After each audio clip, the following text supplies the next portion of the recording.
Kita awali informasi siang hari ini dari petugas kepolisian yang dikeroyok saat berusaha membubarkan balapan liar di kawasan Cilandak, Jakarta.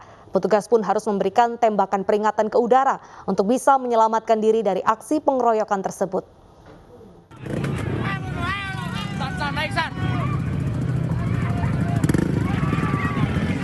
Dalam rekaman video yang viral di media sosial, petugas kepolisian yang hendak membubarkan aksi balap liar di Jalan TB Simatupang, Jakarta Selatan mendapat perlawanan dari para pelaku. Gerombolan pebalap liar yang tak terima dibubarkan langsung menyerang balik petugas. Petugas harus melepaskan tembakan peringatan agar bisa menyelamatkan diri.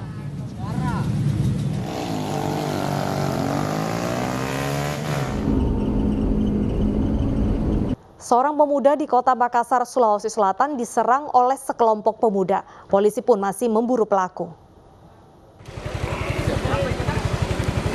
Korban bernama Adit diserang di Jalan Pengayoman, Panakukang, Makassar, Sulawesi Selatan. Remaja berusia 18 tahun ini diserang sekelompok pemuda yang diperkirakan berjumlah 6 orang. Beruntung pemirsa, penyerangan ini berhasil dihentikan warga. Korban yang terluka di bagian perut pun akan dibawa ke rumah sakit untuk mendapatkan perawatan. Hingga saat ini, unit Resmob Polsek Panakukang masih mengejar para pelaku. Kuat dugaan penyerangan diduga dendam lama karena korban dan para pelaku saling kenal. Di situ di poskonya ada KJ. Rapat dengar pendapat di DPRD Bone, Sulawesi Selatan diwarnai kericuhan. Dua anggota DPRD nyaris adu jotos karena beda pendapat.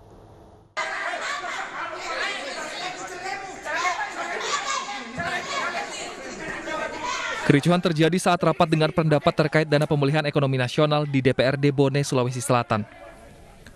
Dua anggota DPRD, Muhammad Salam dan Saifullah Latif, beradu argumen nyaris adu jotos disebabkan karena perbedaan pendapat.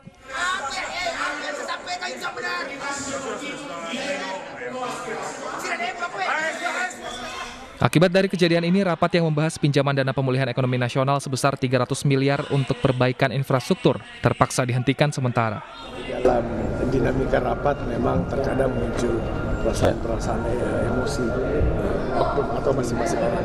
Saya kira itu yang kadang yang tidak bisa kita hindari. Mungkin menjadi penyebab keduanya hingga nyaris. Saya kira mempertahankan pendapat masing-masing. Ya, mungkin ada perbedaan pendapat dan itu yang. Rapat terkait dana pemulihan ekonomi nasional juga dihadiri oleh mahasiswa, akademisi, dan tokoh masyarakat. Dari Bone, Sulawesi Selatan, Bulan Sri Indra, iNews melaporkan. Artis Nia Ramadhani dan suaminya Ardi Bakri ditetapkan menjadi tersangka atas kasus penyalahgunaan narkoba. Keduanya bersama dengan sopir kini ditahan dan belum mengajukan rehabilitasi.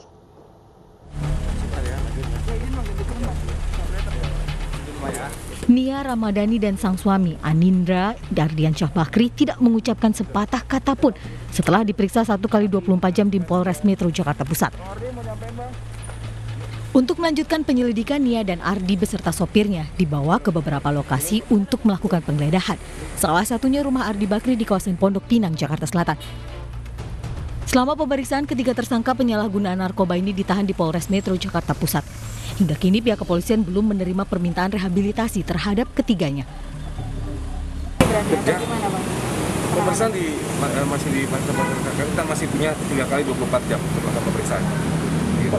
Kalau dari barang bukti yang ada, ya ini layak untuk dilakukan rehabilitasi atau bagaimana? Yang berhak menentukan layak tidak adalah dari tim asesmen BNN.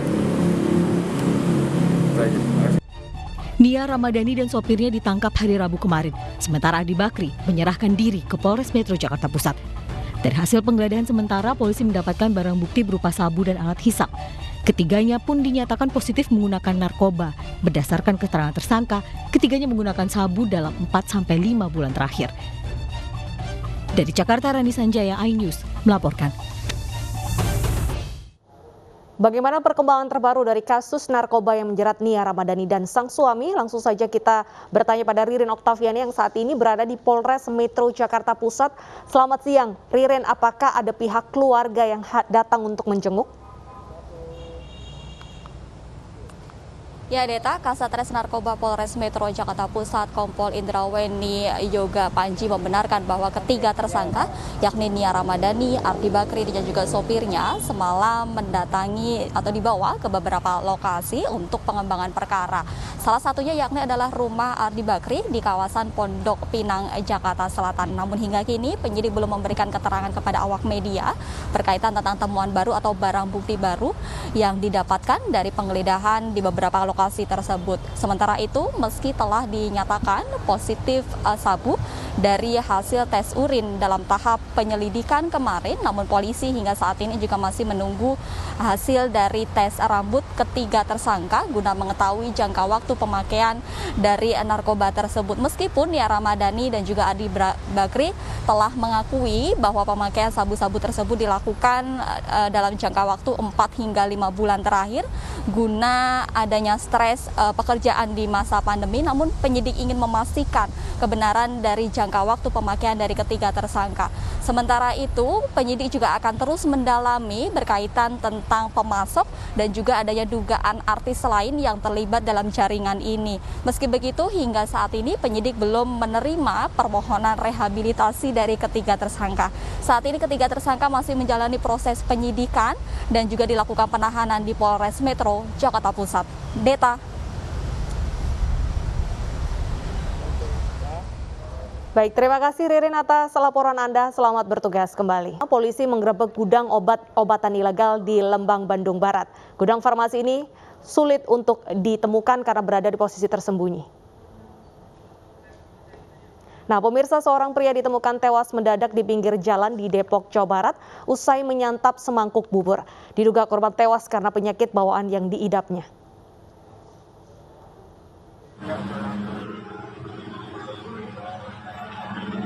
Proses evakuasi seorang pria berusia 42 tahun yang tewas usai menyantap semangkuk bubur ayam di Jalan Nusantara Beji, Depok terekam video amatir warga.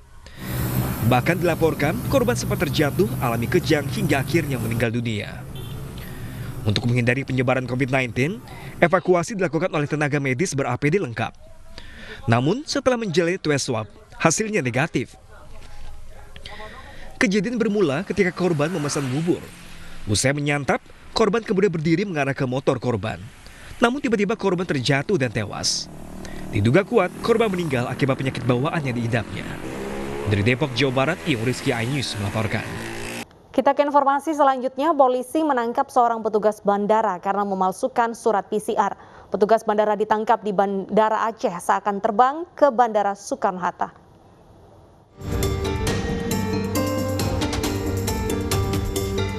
Seorang petugas Afsek Bandara Soekarno-Hatta harus ditangkap petugas Bandara Sultan Iskandar Muda Banda Aceh. Ia ditangkap karena memalsukan tes PCR dari salah satu laboratorium kesehatan di Aceh. Kita lihat di sini dirubah adalah hasilnya menjadi negatif. Pelaku yang merupakan warga Banda Aceh ini langsung dibawa ke Rumah Sakit Bayangkara Polda Aceh untuk isolasi mandiri. Sehingga ia gagal berangkat ke Bandara Soekarno-Hatta, Tangerang, Banten. Kita Banda Aceh itu mengecek, itu timbul kecurigaan. Kecurigaan pertama adalah surat tersebut bukan tanda tangan basah, yaitu scanneran. Yang kedua, huruf tulisan negatif itu tidak sama dengan jenis huruf keseluruhan surat keterangan.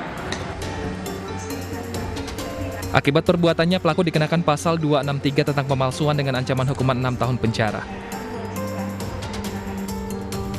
Dari Banda Aceh, Taufan Mustafa iNews melaporkan.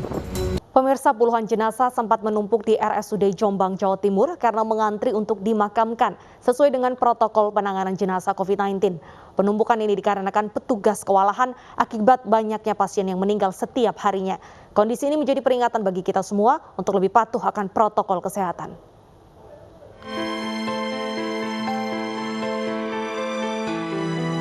Puluhan jenazah berderet antri di RSUD Jombang, Jawa Timur, Rabu sore. Tak hanya di depan kamar jenazah, antrian juga mengular hingga ke lorong-lorong rumah sakit.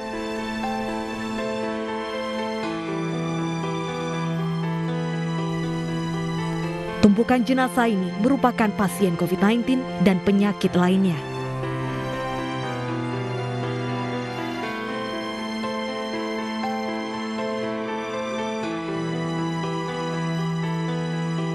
Tim BPBD Jombang diturunkan untuk membantu petugas RSUD yang kewalahan dalam melakukan pemulasaran dan pemakaman dalam menangani jenazah yang meninggal dunia. Dalam sehari, jumlah warga yang meninggal dunia rata-rata mencapai 25 orang.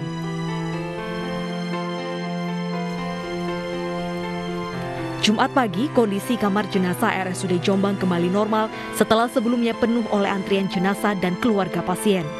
Hanya tampak 3 jenazah yang hendak dimakamkan oleh petugas. Agar antrian tak terulang kembali, pihak rumah sakit memasang tenda dan menyiapkan peti jenazah tambahan. Sementara itu, Bupati Jombang telah mengerahkan relawan tambahan dari BPBD dan TNI untuk membantu petugas di RSUD Jombang. 7 lorong yang menuju kepada kamar mayat, terutama dalam hal ini di bagian pemulasaraan. Nah, jadi masalahnya mungkin karena image yang tercipta dari hasil viral itu, hasil publikasi oleh media itu diterima salah oleh sebagian masyarakat, maka yang dipersalahkan rumah sakit. Sebetulnya rumah sakit itu sudah maksimal.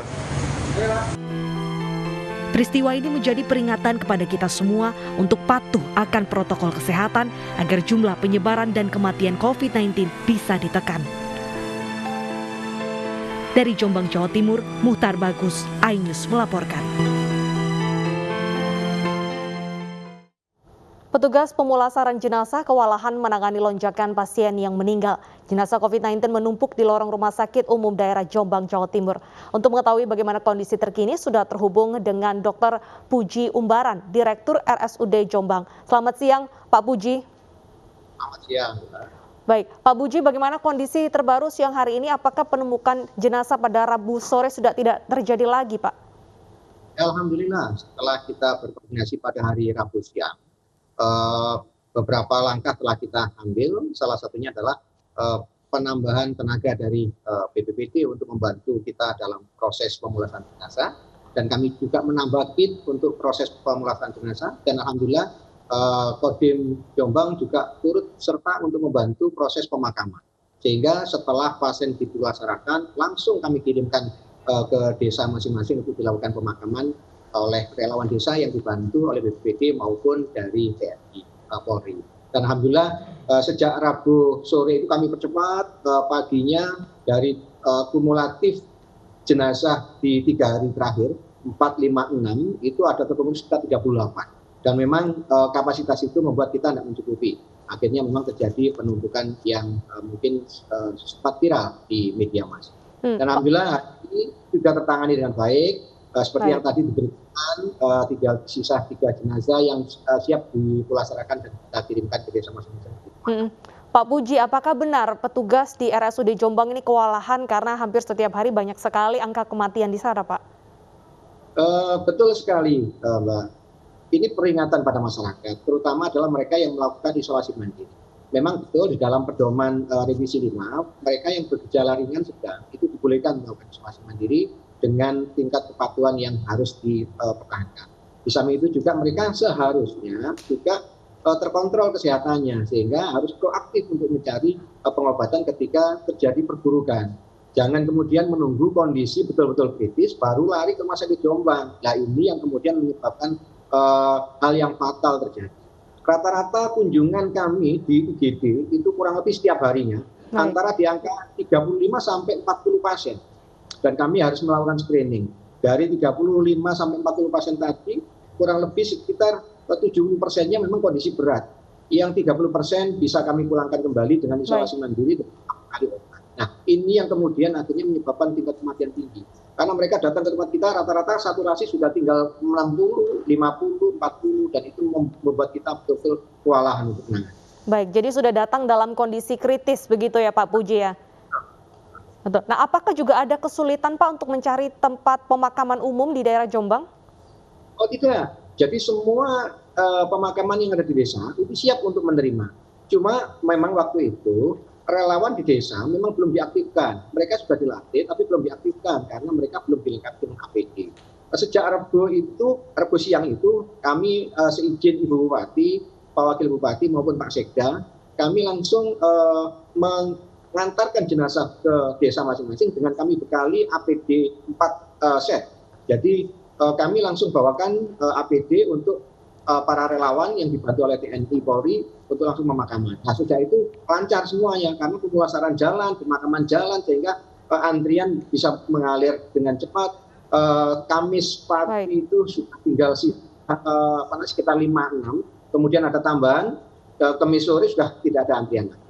Baik, Pak Puji, selain menambah relawan, apakah ada antisipasi lain supaya kejadian ini tidak terulang kembali, Pak? Ya tentu di internal kami menambahkan tenaga. Alhamdulillah kemarin kami sudah rapat bersama dengan seluruh pejabat struktural. Kami sudah mendapatkan tambahan tenaga untuk pemulasaraan. Kami sekarang punya kurang lebih sekitar 12 tenaga untuk pemulasaraan jenazah. Juga putri juga kita punya sekitar 5 orang untuk pemulasaraan yang putri. Baik. Kemudian akit pun kami tambahkan. Secara internal tidak ada masalah. Dan alhamdulillah kerjasama kita dengan BPBD juga lancar. Artinya apa? BPBD standby di semua lokasi pemakaman untuk kemudian dilakukan pemakaman. Sehingga proses pemakaman cepat, pemulasaran berjalan lancar, antrian jenazah pun juga bisa lancar. Baik, terima kasih atas informasinya Pak Puji. Semoga masyarakat juga semakin waspada dan patuh akan protokol kesehatan. Terima kasih sudah bergabung di iNews Siang.